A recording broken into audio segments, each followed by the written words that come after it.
Mesdames, Messieurs, merci et bienvenue dans votre magazine d'analyse d'actualité de la semaine.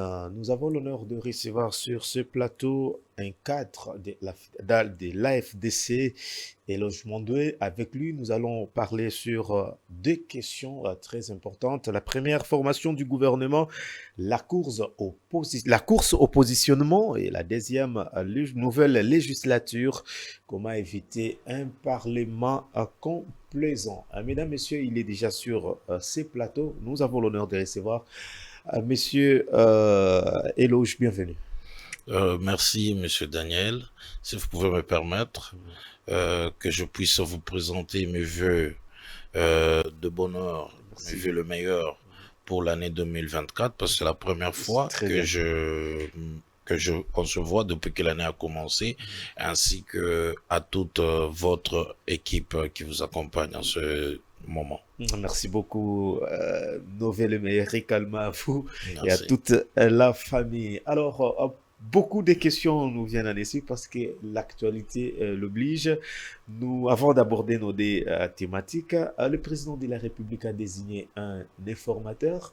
Je voudrais peut-être, avant d'entrer en détail, quelle est votre lecture par rapport à ces choix fait par Félix Tshisekedi? Euh, il n'y a rien à dire parce que le chef de l'État étant notre champion lorsque nous parlons de l'union sacrée de la nation, a identifié parmi tous ses proches collaborateurs, monsieur le secrétaire général Augustin Kabouya, comme informateur.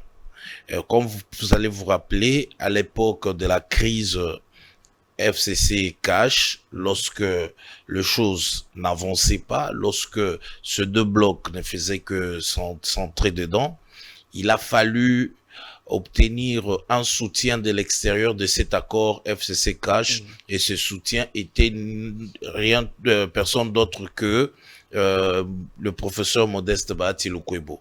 Et à ce titre, il a été désigné comme informateur. Non, ici, je suis en train de parler en connaissance de cause, connaissant le rôle d'un informateur et aussi les qualités que doit accompagner celui-ci. Et là, lorsque je regarde le secrétaire général Kabouya, je ne peux que le féliciter et lui souhaiter plein succès parce que nous voyons en lui les qualités d'une personne qui peut réussir la mission lui confiée ou encore la tâche lui confiée par le chef de l'État. Merci beaucoup, cher Eloge. Et pour ceux qui pensent que est-ce qu'un informateur peut devenir formateur du gouvernement? Oui, tout est possible parce que là, nous sommes dans le domaine du chef de l'État lui-même, dans le secret du chef de l'État. Il connaît ses collaborateurs et il peut choisir qui il veut, où il veut. Et parce que surtout lorsqu'on parle de l'exécutif, l'informateur, c'est pour permettre à ce que le chef de l'État puisse identifier les gens qui vont l'accompagner dans l'exécutif, ce qui est différent avec du côté législatif. Donc, l'exécutif est le domaine du chef de l'État. C'est le patron de l'exécutif.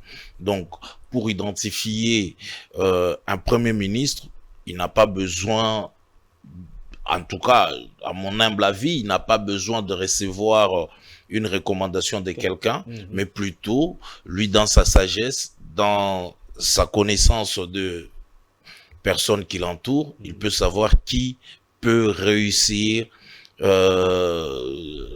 à implémenter sa vision pour que la population puisse se retrouver après 5 ans pour dire merci Fatih.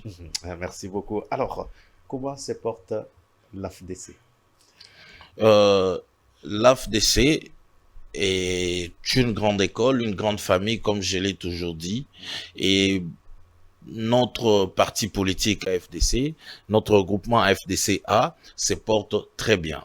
Aujourd'hui, au niveau de la FDC-A, nous sommes en train de travailler par rapport aux candidature de sénateur et gouverneur. Et nous sommes, je crois déjà cette semaine, tous nos dossiers des candidats gouverneurs et sénateurs seront déposés.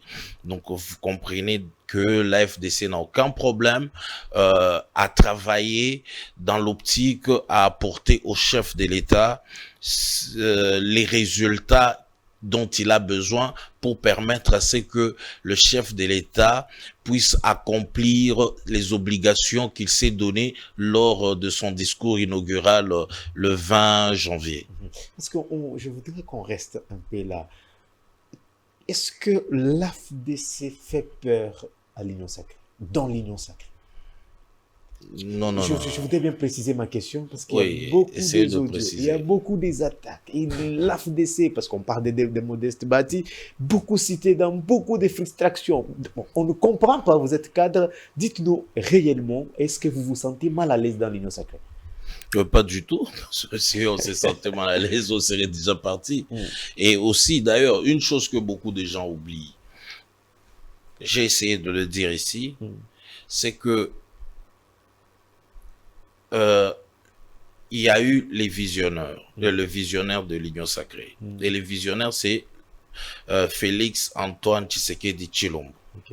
Ces visionnaires de l'Union sacrée, la vision qu'il a pour le Congo, il voulait travailler avec le FCC pour faire de sorte que le Congo soit, le quotidien du Congolais soit meilleur qu'avant 2018.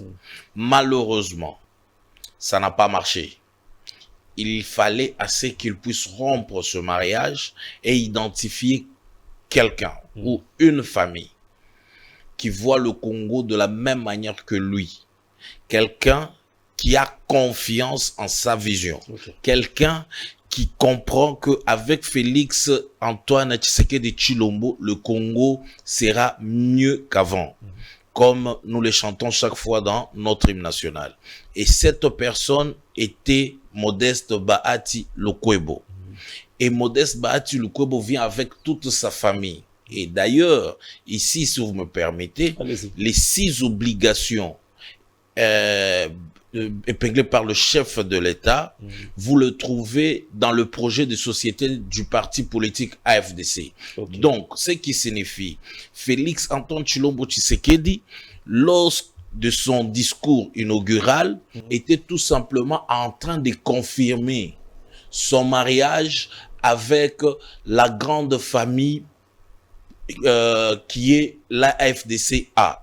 Donc, Félix Antoine Tshilombo Tshisekedi se retrouve lorsqu'on parle de l'Alliance de forces démocratiques du Congo. Alors, à ce titre, je ne vois pas comment la FDCA peut être frustrée ou peut être mal à l'aise ou encore peut se dire que nous ne sommes pas là. Que vous aviez dans le mandat passé et cette nouvelle législature, on sent que un moment vous avez perdu votre place et tout le monde veut maintenant se faufiler. Non. La FDC n'a jamais perdu sa place. Non. Nuançons. Allez-y. Après les résultats des élections de 2019 et 2018, la première force politique du pays, c'était le PPRD. La deuxième force politique du pays, c'était la FDCA. Après les résultats des élections de 2023, la première force politique, c'est l'UDPS. La deuxième force politique, c'est la FDCA. Alors dites-moi, où est-ce qu'on a perdu notre position? Où est-ce qu'on a perdu notre position? La FDC est toujours la deuxième force politique. Mais d'où vient la guerre? Comme en 2018, comme après 2018, comme après 2023. Alors, si vous voulez poser cette question, parce que vous l'avez déjà posée, d'où vient la guerre, je ne pense pas que cette question devrait normalement concerner la FDCA. Parce que la FDCA, d'après nous, nous n'avons rien à nous reprocher. Tout va bien au sein de l'Union sacrée. Il y a des gens qui disent que vous voulez la primature, vous voulez l'Assemblée nationale, vous voulez les Sénats, vous êtes partout, sauf rien. Mais il faut poser la question à ceux-là qui disent cela. Appartiennent-ils à l'AFDC pour le dire. Ou encore, nous les avions mandatés parce que nous n'avions plus personne qui peut parler en notre nom. Donc, vous comprenez que nous ne parlions pas d'autres personnes, mais il y a des gens qui rêvent de nous pour parler de nous. Très bien. Donc, nous ne pouvons pas les interdire de le faire, mais tout simplement, nous pouvons au moins leur prodiguer quelques conseils. Chers amis, vous aimez tellement notre autorité morale et vous ne cessez de parler de lui. Vous aimez tellement ce qu'il a eu à réaliser avec sa grande famille politique FDCA. Voilà, vous ne cessez de parler de la FDCA, mais seulement, ici, j'aimerais vous prodiguer un conseil. Dites la vérité concernant Modeste Bahati Lukwebo. Dites la vérité concernant AFDCA au lieu de vous imaginer des choses pour que nous puissions venir vers vous et vous solliciter à ce que vous intégrez la FDC. D'ailleurs, la FDC ne sollicite jamais des bandits et surtout des insulteurs à venir vers la FDC. Merci beaucoup. Nous avons vu les départs, bon, pas de départ, quelques cas de frustration au sein dans votre regroupement, parlons de votre parti politique, où il y a des cadres qui ont jugé de partir. Alors, je ne sais pas, c'est quoi ces climats? Parce que vous êtes là, nous voulons un peu avoir, c'est quoi les climats au sein de l'AFDC? On va passer, bien sûr. Non, il n'y a pas de problème, je suis trop à l'aise. Parce que, vous savez, il n'y a rien qui me met trop à l'aise lorsqu'il s'agit de parler de mon regroupement. Parce que vous ne m'entendrez jamais parler d'autres personnes. Je ne suis pas porte-parole d'autres partis politiques. Et bien sûr, s'il y en avait d'ailleurs. Bon, ici, par rapport à ce que vous êtes en train de dire, le départ... Après les élections, on a compris que... ce n'est que normal. Ce n'est que normal, nous sommes en politique. D'ailleurs, même dans la religion, dans des églises, vous voyez... X qui était catholique, demain il devient protestant, après demain vous le voyez dans les églises des réveils, après donc ainsi de suite. Vous avez toujours ce mouvement-là et cela n'échappe pas aux politiciens ou encore aux partis politiques. Et vous voyez dans beaucoup de partis politiques, il y a aussi ce mouvement. Vous avez même certains partis politiques où quelqu'un est membre d'un parti politique, mais il a son parti politique dehors. Ce n'est que normal. Mais pour nous, comme vous le savez, depuis sa création en 2010, la FDC a eu à connaître beaucoup de départs.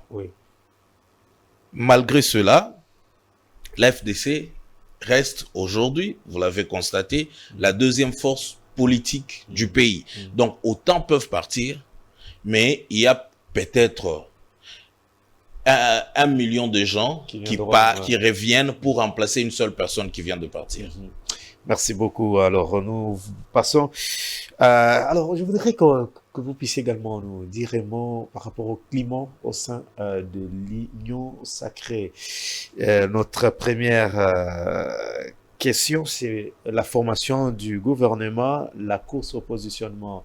Voyons donc les 4 leaders qui sont là. Il y a Bahati Lukwebo, il y a le Vital Kamere, il y en a Jean-Pierre Bemba, il y a l'UDPS également qui est là. Je veux dire, comment est le climat en ce moment au sein de l'Union sacrée?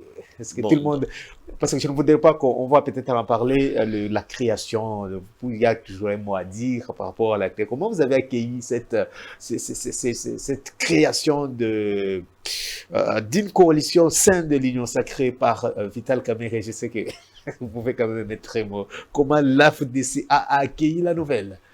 Bon, d'abord, je ne comprends pas pourquoi il n'y a que 4 membres du Présidium alors qu'il devait être 6. Oh, bah ouais, on va les ajouter. Donc ici, parce que vous avez omis le secrétaire général, l'informateur Augustin Kabouya et le Premier ministre, son Excellence Sama Lukonde. Très bien. Voilà les 6 membres de notre Présidium. La course au pouvoir, puisque c'est ce que vous dites, la course au pouvoir.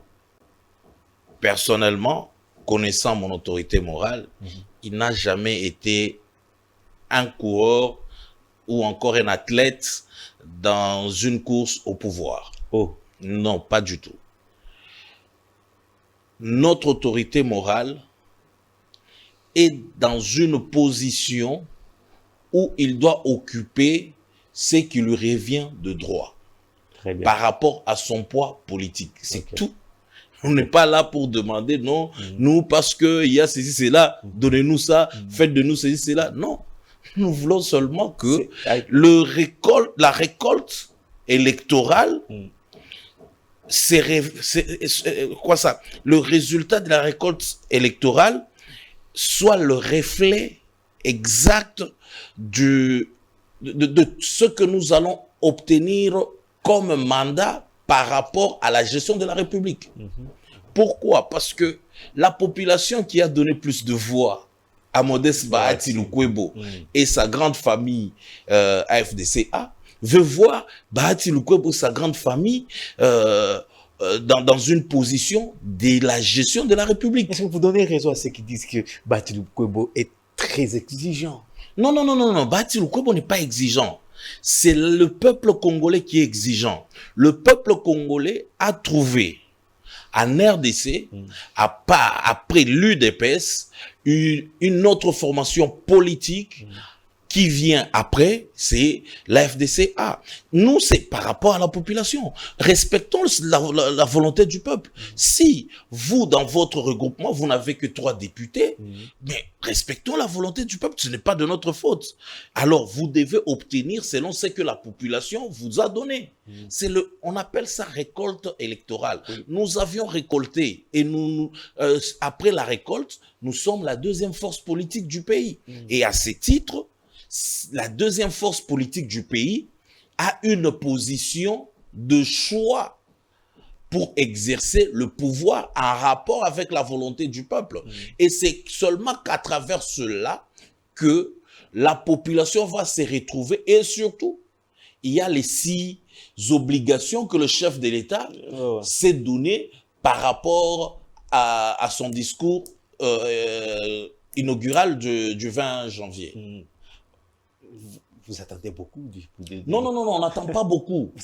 On n'attend pas beaucoup. On n'attend pas beaucoup. Nous sommes trop tranquilles. À la FDC, nous sommes tranquilles parce que c'est la volonté du peuple qui doit s'exprimer lors d'obtention de postes de responsabilité. Au cas où cette volonté du peuple, au nom de l'unité nationale, on dit par exemple, non, vous êtes là, soyez à l'aise, prenez un peu le... Non, l'unité nationale, c'est faire la volonté du peuple qui a mis Modeste Bahati Lukwebo et sa famille politique en 2e position. C'est tout, c'est ça la volonté, c'est ça l'unité nationale. Lorsque on veut imposer au peuple quelqu'un qui n'a que 2 députés, mais vous allez voir la population se révolter, et ça, c'est aller à l'encontre de l'unité nationale. Ça, c'était une précision très importante. Alors, je voudrais noter petit à petit. La deuxième thématique, c'est... Mais comment... je voudrais que vous puissiez mettre un mot. Il y a eu déjà le député de l'Assemblée nationale a déjà débuté ses plénières et ses travaux. Je voudrais, jusque-là, le gouvernement national, le gouvernement Sama Lukonde persiste encore. C'est quoi votre lecture jusque-là? Vous êtes, nous, je voudrais que vous puissiez en dire un mot. Est-ce que vous voulez encore que je voudrais que vous puissiez quand même mettre un mot. Ça a été... Le Conseil d'État a déjà tranché, et nous, surtout à la FDC, étant hommes épris du respect de la Constitution et de nos lois, nous ne pouvons pas aller à l'encontre de ce que le Conseil d'État a donné comme réponse à la dérogation introduite par le gouvernement. Donc, la loi reste la loi, nous la respectons, il n'y aura pas cumul de mandats. Donc, ceux-là qui sont élus doivent laisser place à ceux-là qui ne sont pas élus pour assumer l'intérim. Et puis, on évolue jusqu'à attendre le nouveau gouvernement qui viendra. Merci beaucoup. Et au cas où le professeur Batou Kobe propose nommer Premier ministre? Au cas où, bon, là, nous sommes dans le secret du chef de l'État et je ne voudrais pas me retrouver comme un spéculateur ou encore quelqu'un qui va commencer à alimenter des rumeurs. Donc, tout ce que je peux vous dire... venez de dire que les 6 engagements du président de la République se trouvent dans votre cheval de bataille. Alors, oui, dans notre projet de société.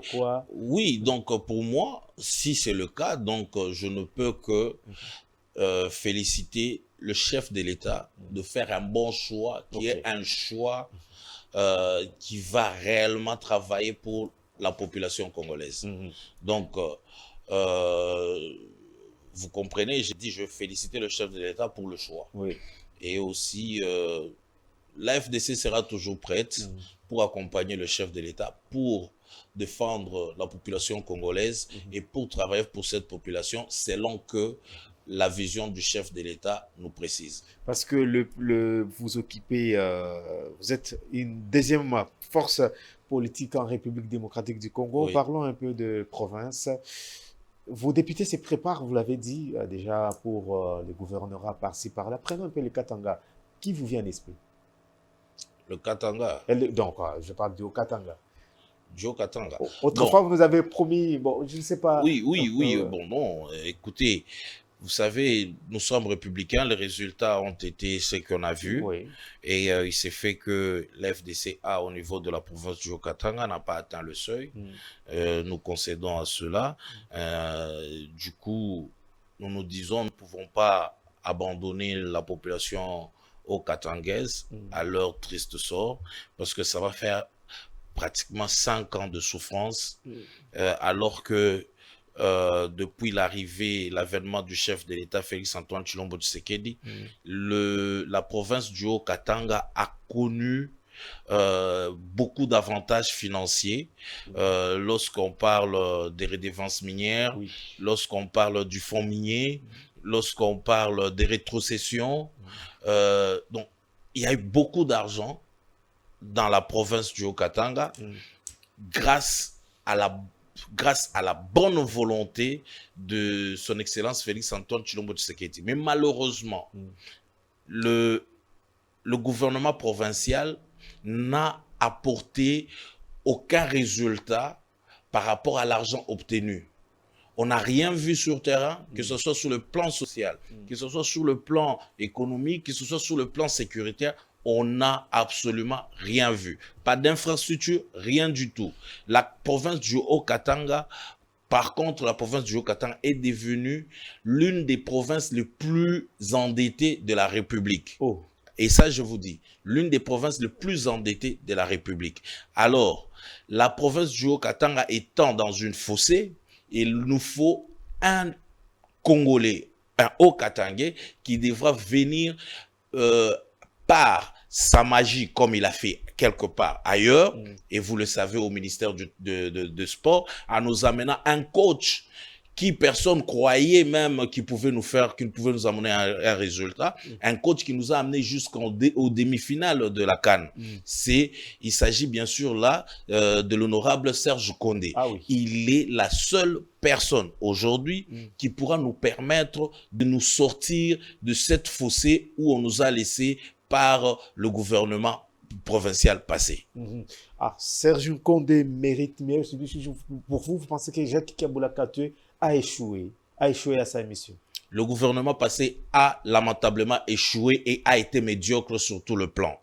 Et pour que j'essaie un peu d'expliquer quelque chose ici, parce que nous sommes en train de parler de l'honorable Serge Condé, j'aimerais juste signifier quelque chose de très important. La province du Haut-Katanga étant bien structurée et organisée dans notre us et coutumes, le pouvoir va selon les territoires. Et aujourd'hui, il n'y a que 3 territoires qui n'ont pas encore dirigé la province. Il s'agit de du territoire des Sakanya, Ok. il s'agit du territoire de Kipushi, il s'agit du territoire de Mitwaba. Ok. Alors, il serait logique d'avoir un candidat venant de ces 3 territoires. Et l'honorable Serge Condé vient du territoire de Sakanya. Ok. Il est grand temps que tout cela, moi je suis du territoire de Kambove. Alors, le territoire de Kambove a connu 2 gouverneurs. Le territoire de Kasenga en a connu, je crois, 3. Le territoire de Mpueto en a connu 1, je crois. Alors, il est temps qu'on puisse permettre aussi à d'autres territoires de travailler, pas seulement nous du territoire de Kambove. Alors, c'est à ce titre que nous sommes en train de soutenir la candidature de l'honorable Serge Condé. Et aussi, il faut savoir que il y a 2 groupes socio-culturels dans la province du Haut-Katanga. Vous avez les Saint-Pierre, vous avez le Luanzo. Okay. Alors, à 2 reprises, 2 fois de suite, c'était le Luanzo qui a dirigé la province. Donc, il sera bien que cette fois-ci, nous puissions aussi permettre à ce que le Saint-Pierre puisse diriger la province. Merci beaucoup. Alors, Serge Condé, pressenti gouverneur du Haut-Katanga, avec tout ce que nous avons hier suivi une déclaration qui circule de membres du gouvernement provincial et pas des membres du gouvernement, les agents qui ont émis un mémo pour demander le départ sans condition du gouverneur actuel, bon, de l'ancien gouverneur, bien sûr. Mais je vous dis les résultats mitigés que l'Union sacrée dans son ensemble a obtenu dans la province du Haut-Katanga et à un auteur. Et son auteur, c'est n'est autre que Jacques Kaboula Katwe. Donc, si le chef de l'État a eu un résultat qu'on a vu, c'est parce que il n'y a jamais eu un leadership au niveau de cette province pour permettre à ce que la population comprenne que le chef de l'État travaille pour elle. Ok, merci beaucoup. Je voudrais que vous puissiez ici adresser un message à la population ainsi qu'aux députés provinciaux parce que c'est eux qui vont décider. C'est quoi les messages pour eux? Bon, bien sûr, nous ne sommes pas dans la campagne et puis je ne suis pas membre de... Je ne pense même pas que l'honorable Serge Condé a déjà constitué son équipe de campagne. Sûrement. Et s'il l'a déjà fait, je ne suis pas membre de cette équipe. Mais moi, c'est un acteur politique au Katangais avisé. Et je vous informe ici, l'honorable Serge Condé n'est pas de ma famille politique. Moi, je suis de la FDC. Et c'est quoi ça particulièrement? Non, pourquoi comme ça? Non, pourquoi? Parce que je connais l'homme. Je connais l'homme, j'ai vu l'homme travailler. J'ai connais l'homme, j'ai déjà eu à m'entretenir avec lui. Et l'homme en question a été ministre provincial pendant 3 ans dans notre province du Haut-Katanga. Donc, je sais de quoi il est capable. Et il peut faire quelque chose. Voilà pourquoi nous le soutenons et nous demandons maintenant ici aux députés provinciaux qu'ils ne puissent pas commettre l'erreur que ceux de la législature passée avaient commise de nous avoir un gouvernement médiocre qu'on a connu. Avec, à la fin, nous nous sommes retrouvés, je ne sais pas, avec quelque chose comme 6 à 8 ministres provinciaux en charge de l'intérieur. Pourquoi? Parce que ça ne tenait pas.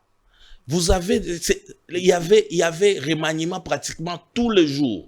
Pourquoi? Parce que ça ne tenait pas. Le problème, ce ne sont pas ces ministres. Le problème, c'est la personne qui les nomme. En fait, la personne qui les nomme était d'une incompétence que le ministre eux-mêmes ont dénoncé.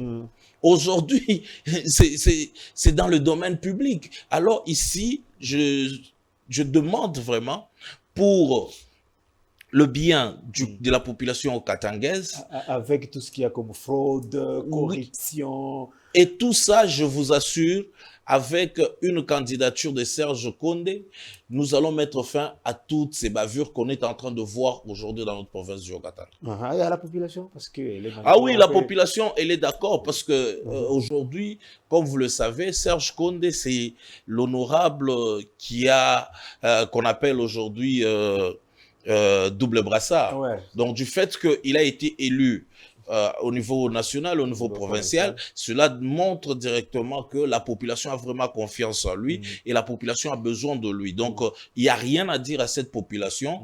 Au contraire, il y a à dire aux députés provinciaux qui ne puissent pas décevoir cette population qui a vraiment besoin d'un monsieur, un jeune monsieur comme l'honorable Serge Condé. On reviendra. Que nous appelons affectueusement équilibre. Pourquoi? Ah oui, parce que lui, il équilibre tout le monde. Oh. Il amène l'équilibre partout. Merci beaucoup. Merci également. Je souhaite les meilleures choses à l'honorable Serge Condé. Alors, donc, on prend notre deuxième thématique parce que nous tendons petit à petit vers la fin, au moins que vous ayez encore quelques mots à émettre par rapport à la question du Haut-Katanga. Non, ça va, seulement que nous devons ramener... des agitations dans la province. Non, et ces agitations est synonyme seulement d'un besoin criant de la population, d'un leader comme Serge Condé à la tête de cette province. Et nous allons mettre fin à tout cela. Merci beaucoup. Alors, nouvelle législature, comment éviter les erreurs du passé? Comment éviter les erreurs du passé? Parce qu'on a renouvelé un peu à 80%. Vous savez, les erreurs du passé, directement, la première chose au niveau de l'Assemblée nationale, c'est que lorsque vous avez un président de l'Assemblée nationale qui ne représente absolument rien sur le poids politique, alors ce président va se maintenir à cause de la corruption. Donc, il va utiliser la corruption pour se maintenir. Donc, corrompre les députés, corrompre pratiquement toute la machine politique de la République pour que lui se maintienne là. Et ça, d'abord, c'est la première chose que nous devons éviter. Nous devons aller en fonction de poids politique. Okay. Que cette fois-ci, pour bien partir, pour bien commencer, qu'on n'ait pas un président de l'Assemblée nationale qui n'a pas de députés, même pas 5% des députés de son obédience au sein de l'hémicycle. Donc, nous devons aller vers un candidat ou encore un président de l'Assemblée nationale qui réellement a un poids politique qui pèse. Et grâce à son poids politique, il peut gérer et contrôler l'Assemblée nationale.